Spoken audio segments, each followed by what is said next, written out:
ಜಿಲ್ಲೆಯ ಲಕ್ಕುಂಡಿಯಲ್ಲಿ ಉತ್ಖನನ ಕಾರ್ಯ ಮುಂದುವರೆದಿದೆ. ಇನ್ನು ಮತ್ತೊಂದು ಕಡೆ ಮೈಸೂರಿನಿಂದ ಲಕ್ಕುಂಡಿಗೆ ಉರಗರಕ್ಷಕರು ಆಗಮಿಸಿದ್ದಾರೆ.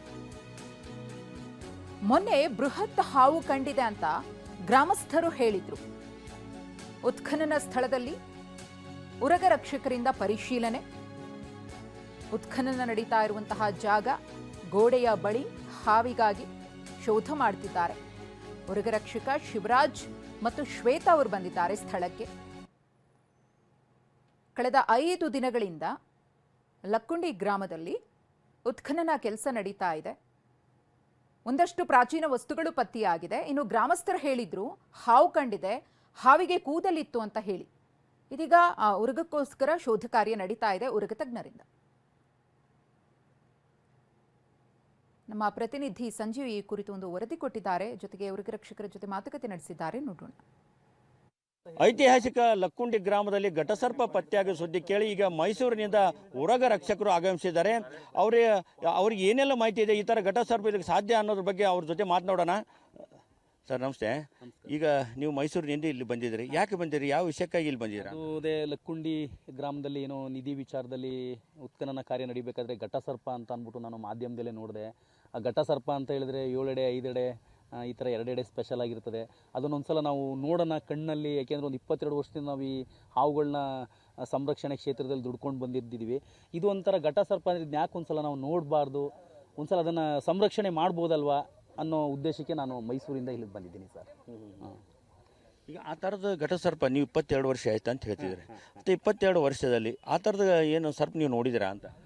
ಸರ್ ಇಲ್ಲ ಸರ್, ನಾವು ಕಾಳಿಂಗ ಸರ್ಪ ನೋಡಿದ್ದೀವಿ. ಅದು ಸರಿಸುಮಾರು 12ರಿಂದ 20 ಅಡಿ ತನಕ ಇರ್ತದೆ ಅದು. ಬಟ್ ನಮ್ಮ ಆಗುಂಬೆ ಪ್ರದೇಶದಲ್ಲಿ, ಕರಾವಳಿ ಪ್ರದೇಶದಲ್ಲಿ ವಾಸಿಸ್ತದೆ. ಬಟ್ ಅದು ಬಿಟ್ಟರೆ ನಾಗರಗಳು ಕೂಡ 5 ಅಡಿ 6 ಅಡಿ 7 ಅಡಿ ಉದ್ದ ಇರ್ತದೆ, ನೋಡಿದ್ದೀವಿ ನಾವು. ಸುಮಾರು ಹಳೆ ಹಾವುಗಳು ಇರ್ತದೆ. ಘಟಸರ್ಪ ನಾವು ಇದುವರೆಗೂ ನೋಡಿಲ್ಲ ಸರ್. ನಾವು ಶಾಲೆ ದಿನಗಳಲ್ಲಿ ಬುಕ್ಸಲ್ಲಿ ಕೇಳಿದ್ದೀವಿ ಅಷ್ಟೇ, ಘಟಸರ್ಪ 5 ಎಡೆ ಇರ್ತದೆ, 7 ಎಡೆ ಇರ್ತದೆ, 2 ಎಡೆ ಇರ್ತದೆ ಅಂತ. ಆ ಕುತೂಹಲಕ್ಕೆ ನಾನು ಇವಾಗ ಇಲ್ಲಿಗೆ ಬಂದಿದ್ದೀನಿ ಸರ್. ಇಲ್ಲಿ ಬಂದು ಏನೇನು ಮಾಡಿದ್ದೀರಾ ನೀವು? ಸರ್ ಅದೇ ನಾನು ಕೆಲವು ಜನ ಹಿರಿಯವ್ರನ್ನ ನಾನು ಕೆಲವು ಮಾಹಿತಿ ತೊಗೊಂಡೆ. ಕೆಲವರು ಜನಗಳು ಹೇಳಿದ್ರು ಹಾವಿಗೆ ಕೂದಲು ಬಂದಿದೆ ಅಂತ ಹೇಳಿದ್ರು. ನಾನು 1 ಗಂಟೆ ಹೊರಗಡೆ ಕೇಳಿದೆ, ಹಾವುಗಳಿಗೆ ಕೂದಲು ಬಂದಿದೆ ಅಂತ ಹೇಳಿದ್ರು. ಕೆಲವು ಜನ 2 ಎಡೆ ಅಂತ ಹೇಳಿದ್ರು, ಕೆಲವು ಜನ 5 ಎಡೆ ಅಂತ ಹೇಳಿದ್ರು. ಹಾಗಾಗಿ ನಾನು ಸ್ಪಾಟ್ಗೆ ಹೋಗೊಂದ್ಸಲ ನೋಡೋಣ ಅಂದ್ಕೊಂಡು ಕುತೂಹಲದಲ್ಲಿ ಬಂದಿದ್ದೀನಿ ಸರ್. ಇಲ್ಲ ಆ ಥರ ಏನು ಹಾವಿನ ಮೇಲೆ ಕೂದಲು ಇರಲಿಕ್ಕೆ ಸಾಧ್ಯನಾ ಅಂತ ನೀವು ಇಷ್ಟು ನಿಮ್ಮ 22 ವರ್ಷದ ಅನುಭವದಲ್ಲಿ ಏನಾದರೂ ಕಂಡಿದ್ದೀರಾ ಅಂತ? ಸರ್ ಇಲ್ಲ ಸರ್, ಅದು ಶುದ್ಧ ಸುಳ್ಳು ಸರ್. ಅದು ಯಾವುದೇ ಹಾವಿಗೂ ಕೂದಲು ಬರೀಕ್ಕೆ ಚಾನ್ಸಸ್ ಇಲ್ಲ. ಯಾಕೆಂದರೆ ಹಾವು ಅವಾಗವಾಗ ಪೊರೆ ಬೀಚ್ತಾ ಇರ್ತದೆ. 1 ತಿಂಗಳಿಗೆ 1.5 ತಿಂಗಳಿಗೆ ಅದರ ಮಾಸಾಂತ್ಯದಲ್ಲಿ ಅದು ಪೊರೆಗಳನ್ನ ಬಿಚ್ಚಿ ಹೊರಗಡೆ ಹಾಕ್ತಾ ಇರ್ತದೆ. ಕೂದಲೆಲ್ಲಿ ಬರ್ತದೆ ಸರ್ ಹಾವಿಗೆ? ಅದು ಪ್ರಕೃತಿಗೆ ವಿರುದ್ಧ ಸರ್. ಹಾವಿಗೆ ಕೂದಲಿನದು ಪ್ರಕೃತಿಗೆ ವಿರುದ್ಧ. ಏಕೆಂದರೆ ಇದೆಲ್ಲ ಪ್ರಕೃತಿ. ನಾವು ಈಗ ಪ್ರಕೃತಿಯಿಂದ ಏನಿಲ್ಲ, ನಾವು ಬರೀ ಇರೋದು 15% ಅಷ್ಟೇ. ಟೋಟಲ್ಲು 85% ಪ್ರಕೃತಿನೇ ನಾವು ಇಲ್ಲಿ ಜೀವಿಸ್ತಾ ಇರೋದು. ಹಾಗಾಗಿ ಅದು ಪ್ರಕೃತಿಗೆ ವಿರುದ್ಧ ಸರ್, ಸುಳ್ಳು ಸರ್ ಅದು. ಇಲ್ಲ, ಇಲ್ಲಿ ಜನ ಹೇಳ್ತಾ ಇದ್ದಾರೆ ಇಲ್ಲ ದೇವರ ಹಾವು ಅದು ನಿಧಿಕಾಯಿ ಅಂತದ್ದು, ವಿಶೇಷವಾಗಿ ಆ ಹಾವಿಗೆ ಕೂದಲು ಇರುತ್ತವೆ, ನಾವು ನೋಡಿದ್ದೀವಿ, ಕಣ್ಣಾರೆ ಕಂಡಿದ್ದೀವಿ ಅಂತ ಹೇಳ್ತಾರೆ ಸರ್. ಹಾವಲ್ಲಿ ದೇವ್ರ ಹಾವು ಮನುಷ್ಯರ ಯಾವುದೂ ಇಲ್ಲ ಸರ್. ಹಾವು ಕಚ್ಚಿದ್ರೆ ಎಲ್ಲ ಸಾಯ್ತೀವಿ, ಅದಂತೂ ಸತ್ಯ. ಹಾವುಗೂ ದೇವ್ರಿಗೂ ಸಂಬಂಧ ಇಲ್ಲ. ಬಟ್ ಇಲ್ಲಿ ಜನ ಹೇಳ್ತಾರೆ ಲಕ್ಕುಂಡಿಯಲ್ಲಿ ನಾವು ಅಲ್ಲಿ ಭರಮಪ್ಪನ ಕಟ್ಟಿ ಮೇಲೆ ರೌಂಡ್ ಸುರುಳಿ ಹಾಕೊಂಡು ಕೂತಿತ್ತು, ಎಡೆ ಎತ್ತಿ ಕೂತಿತ್ತು, ಅದಕ್ಕೆಲ್ಲ ಕೂದಲಿದ್ದು ನಾವು ನೋಡಿದ್ದೀವಿ ಕಣ್ಣಾರೆ ಅಂತ ಹೇಳ್ತಾರೆ. ಇಲ್ಲ ಸರ್, ನಾವು ಬಿಳಿಕಾಗಿ ಅಂತ ಹೇಳಬೇಕು, ಕರಿಕಾಗಿ ಅಂತ ಹೇಳಲೇಬೇಕು. ಹಾವಿಗೆ 7 ಎಡೆ ಇದೆ, 5 ಎಡೆ ಇದೆ, ಕೂದಲಿದೆ.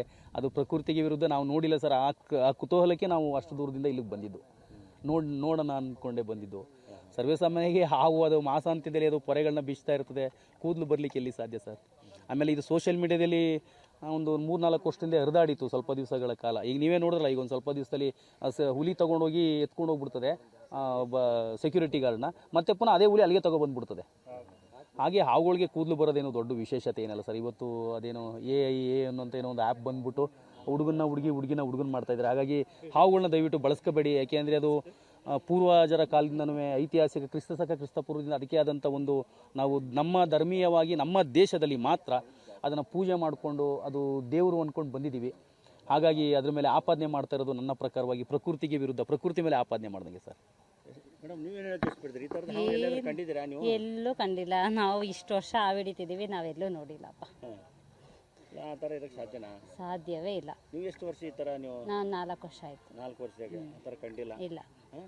ಇಲ್ಲ. ನೀವು ಇಲ್ಲಿ ಅದಕ್ಕೆ ಬಂದಿದ್ದೀರಿ ಗದಗ? ನಾವು ನಮ್ಮ ಮಾಸ್ಟರ್ ಜೊತೆ ನೋಡೋಕ್ಕೆ ಬಂದಿದ್ದು. ಇಲ್ಲೇನೋ ಕೂದಲಿದೆ ಅವು ಅಂದ್ರಲ್ಲ, ನೋಡೋಕ್ಕೋಸ್ಕರನೇ ಬಂದಿದ್ದು. ಇದ್ರೆ ಹಿಡ್ಕೊಂಡು ಹೋಗೋಣ ಅಂತಾನೆ ಬಂದ್ವಿ.